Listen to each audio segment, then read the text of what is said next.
با سلام خدمت شنوندگان محترم، با 91مین قسمت از شباهنگ بورس همراه ما باشید.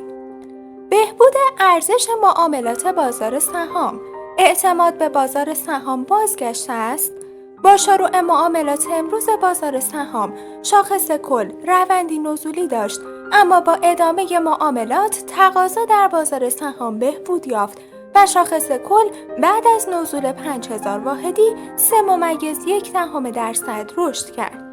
به گزارش تجارت نیوز، با شروع معاملات امروز بازار سهام، عرضه در کلیت بازار افزایش یافت و باعث نزول 5000 واحدی شاخص کل شد.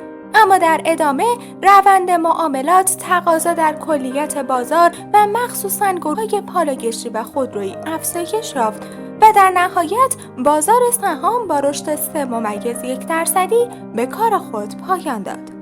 نوسان شاخص کل بازار سهام از منفی به مثبت نشان از بازگشت اعتماد نسبی به بازار سهام دارد. اما به گفته کارشناسان، برای به تعادل رسیدن بازار سهام باید تا آخر هفته روند بازار سهام متعادل باشد و اگر تا آخر هفته شاهد روند خوبی باشیم میتوان امیدوار بود که دیگر خبری از ریزش‌های سنگین شاخص کل نخواهد بود.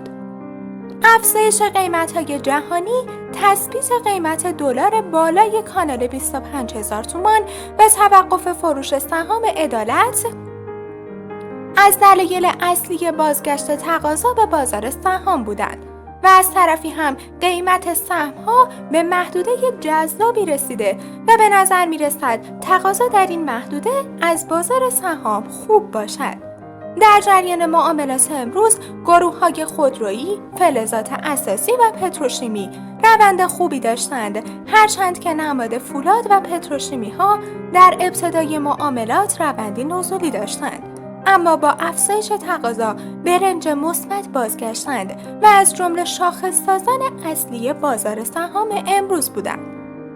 رشد اندک قیمت سکه و دلار، در حالی که دلار در معاملات خود حوالی رقم 26750 تومان معامله میشد، سکه امامی 12,242,000 تومان در بازار تهران خرید و فروش شد که نسبت به روز قبل روند افزایشی داشته است.